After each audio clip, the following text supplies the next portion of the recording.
இன்றே டவுன்லோட் செய்து உங்கள் ஃபேவரட் ஷோக்களை என்ஜாய் பண்ணுங்க. எல்லாமே நான் பிளான் போட்டபடி தான் போயிட்டு இருந்துச்சு. ஆனா எல்லாத்தையும் இங்க இருந்து வந்த ஒருத்தி சொதப்பி விட்டுட்டா. என்ன சொல்ற?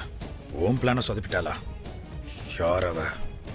அவ எங்க வீட்டு வேலைக்காரியா வந்தவ. அதுவும் காஞ்சனாவோட பொண்ணு ஸ்ரீதா அம்பிகாவை பாத்துக்க அந்த வேலைக்காரிய வீட்டுக்கு கூட்டிட்டு வந்தா. முதல்ல அவ காஞ்சனாக்க வீட்டுல தான் இருந்திருக்கா. ஆனா அவளை காஞ்சனாவுக்கு சுத்தமா பிடிக்கல. வேலைக்காரிய பிடிக்கலையா? ஏன்? அது ஒரு வித்தியாசமான கதை. அத கேட்டா உங்களுக்கே தெரியும்.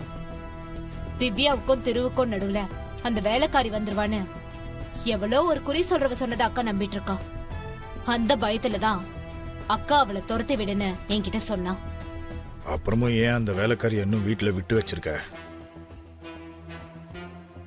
இப்ப அதுக்கெல்லாம் அவசியம் இல்லாம போயிருச்சு கௌதம். அவளே எப்படியோ விஷயத்த மோப்பம் பிடிச்சு பயந்து நேத்து நைட்டு சொல்லாம கொல்லாம ஓடி போயிருக்கா. நான் போய் அவளை வீட்டை விட்டு அனுப்பலான்னு போறேன், ஆளையே காணோம். Gautham, are you alright? ஏன் சடனா டல் ஆயிட்டீங்க? நீ பண்ணதெல்லாம் சரிதான் கவிதா. ஆனா இத்தனை வருஷமா நம்ம கல்யாணம் பண்ணது ஊரு உலகத்துக்கு தெரியாம மறைச்சிட்டு, உங்க அப்பா அம்மா கிட்ட கூட நான் கட்டின தாலியை மறைச்சிட்டு வாழ்ந்தது போதும். இனி என்னால போய் வாழ முடியாது. நான் ஏற்கனவே இந்த திருவோட அப்பா முகுந்தனால பாதிக்கப்பட்டு பாதி வாழ்க்கை ஜெயிலியே தொலைச்சிட்டேன். இனி என்னால வெயிட் பண்ணவே முடியாது. நம்ம வாழணும். கவிதா, நீ எங்க இருக்க? என்ன விஷயம்க்கா? அம்மா வீட்டுக்கு வந்திருந்தாங்கடி.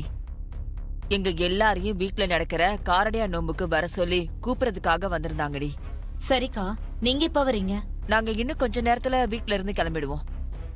கவிதா, அந்த தர்தரம் பிடிச்சவள அடிச்சு துரத்திட்டியா? என்னால அவளை சகிச்சுக்கவே முடியல. அவளை பார்த்தாலே பொத்திக்கிட்டு எறிகிற மாதிரி இருக்க.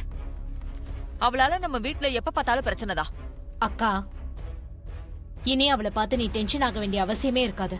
அவ நேத்தே ஓடி போயிட்டா.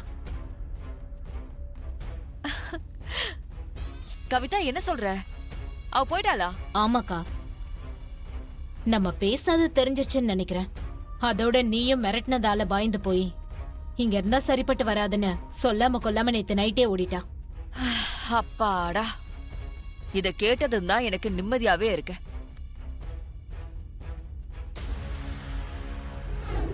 பாட்டி, எங்க திருவ காணோம்? திரு அவன் ரூம்ல ரெடி ஆயிட்டு இருக்காமா, நீ போய் அவனை கூட்டிட்டு வா. சரிங்க பாட்டி.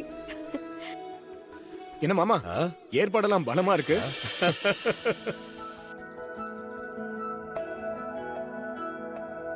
காஞ்சனா, உண்மையை சொல்லணும்னா இன்னைக்கு என் மனசுக்கு ரொம்ப நிறைவா இருக்கு. ஒவ்வொரு வருஷமும் இந்த பண்டிகை நடக்கும் போதெல்லாம் நீ வீட்டுக்கு வராம இருந்ததை நினைச்சு நான் ரொம்ப வருத்தப்பட்டு கடவுள்கிட்ட வேண்டிக்கிட்டே இருந்தேன். அதுக்கெல்லாம் பலனாதான் இத்தனை வருஷம் கழிச்சு இந்த பண்டிகையில நீ கலந்துக்கிறதோட என் பேத்தியும் அந்த வம்சாவழி விளக்க ஏத்த போறா.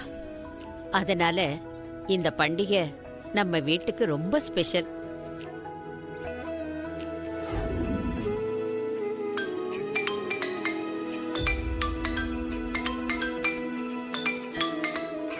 ஹை, திவ்யாக்கா கால் பண்றாங்க. அக்கா. ஏய், என்னடி அக்கா? யாரடி உனக்கு அக்கா? என்னது, திவ்யாக்கா நம்பர்ல இருந்து காஞ்சனா மேடம் பேசுறாங்க. ஏய், என்னடி பேச மாட்டேங்கிற? என்ன பண்ணிட்டு இருக்க? அது வந்து கிச்சன்ல பாயாசம் வச்சிட்டு இருக்கேன் மேடம். என்னது, பாயாசமா? நீயா? முதல்ல உனக்கு பாயாசம் வைக்க தெரியுமா? தெரியும் மேடம். அப்படியா? உனக்கு எல்லாம் தெரியுமா? எங்க நான் கேக்குறதுக்கெல்லாம் ஒழுங்கா பதில் சொல்லி பார்க்கலாம். முதல்ல பாயசத்துக்கு என்ன போடுவாங்க? அது வந்து மேடம், பால் பாயாசம்னா பால், முந்திரி பருப்பு, திராட்சை, சர்க்கரை, நெய். அப்புறம் வேற என்ன போடுவ? அக்கா, நீங்களா? என்ன, ரொம்ப பயந்துட்டியா? ஆமாக்கா, நீங்க ஃபோன் பண்ணதும் சந்தோஷமா ஃபோன் எடுத்தேன். ஃபோன்ல மேடம் மாதிரி பேசினதும் பயந்துட்டேன்க்கா. ஐயோ, நேர்ல பார்த்தாதான் திட்டுவாங்க, இப்ப ஃபோன் பண்ணியும் திட்ட ஆரம்பிச்சிட்டாங்கன்னு நினைச்சியா? இங்க பாரு, இன்னும் எத்தனை நாளைக்கு இப்படி பயந்துகிட்டே இருக்க போற? இதுக்கப்புறமும் நீ இந்த ஸ்கூல் குழந்தைங்க மாதிரி அழற வேலையெல்லாம் வச்சுக்க கூடாது. தைரியமா என்ன எதுக்குமா திட்டுறீங்கன்னு கேட்கணும். புரிஞ்சுதா? புரிஞ்சுதுக்கா. அதை விடுங்க. இப்ப நான் ஒண்ணு சொல்லட்டுமா? அது என்ன கஞ்சத்தனமா ஒண்ணே சொல்றேன்னு? நிறைய சொல்லு, நான் கேட்டுட்டே இருக்கேன். சொல்லு. இப்ப நீங்க கட்டியிருக்கிற இந்த சேலையில உங்களை பார்த்தா அப்படியே தேவதை மாதிரி இருக்கீங்கக்கா.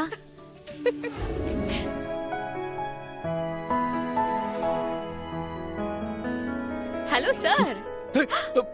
திவ்யா, நீ காலையிலே கிளாமர் போஸா இருக்கு. நீ வேற கிண்டல் பண்ணிட்டு இருக்காத. நானே வேட்டி கூட போராடிக்கிட்டு இருக்கேன். சார், அங்க உங்க ஹீரோயிசத்தை பார்க்க எல்லாரும் வெயிட் பண்ணிக்கிட்டு இருக்காங்க. நீங்க என்னடானா வேட்டி கூட இப்படி மல்லு கட்டிக்கிட்டு இருக்கீங்க. என்ன பண்றது மேடம், இந்த வேட்டியை எப்பவும் கட்டினா பரவாயில்ல, எப்பவாவது கட்டினா ப்ராப்ளம் தான். எந்த காலத்துல இருக்கிற திருநீ? இப்பெல்லாம் புடவையே ரெடிமேட் வேர்ல வியர் பண்ணிக்கலாம். உனக்கு அதுதான் ஒட்டிக்கோ கட்டிக்கோன்னு ஒரு வேஷ்டி வந்திருக்குல்ல, அதை கட்டிக்க வேண்டியதானே? இஃப் யூ டோன்ட் மைண்ட், நானே உனக்கு வேட்டி கட்டி விடவா? ஓ, நீங்க வேட்டி கட்டி விடுவீங்களா? அதெல்லாம் ஒண்ணும் தேவையில்ல. அந்த பக்கம் திரும்பி மட்டும் நில்லுங்க, அது போதும். நான்லாம் திரும்ப மாட்டேன், அதுக்கெல்லாம் வாய்ப்பே இல்ல.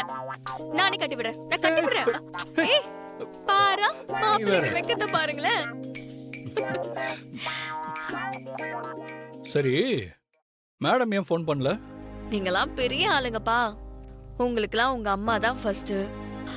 நாங்கெல்லாம் எத்தனை வருஷம் லவ் பண்ணிருந்தாலும் ஒரே செகண்ட்ல சாரின்னு சொல்லிட்டு போய்கிட்டே இருப்பீங்க. Divya, sorry, I am really very sorry. அன்னைக்கு நான் அப்படி நடந்துகிட்டதை நினைச்சு நான் இந்த நிமிஷம் வரைக்கும் ஃபீல் பண்றேன். அந்த சிச்சுவேஷன்ல எனக்கு என்ன பண்றதுன்னே தெரியல. I am extremely sorry. Hey cool Thiru, எனக்கு உன்னை பத்தி நல்லா தெரியும். நான் இப்ப சும்மா விளையாட்டுக்கு தான் சொன்னேன், நீ சீரியஸ் ஆகாத.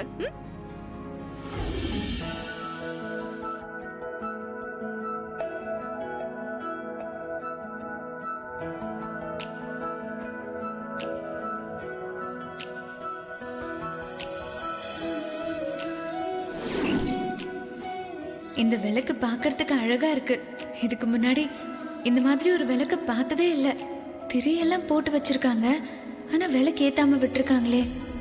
ஒருவேளை எல்லாத்தையும் ரெடி பண்ணிட்டு விளக்கேத்த மறந்துருப்பாங்களோ? சரி, நம்ம ஏத்தி வச்சிருவோம்.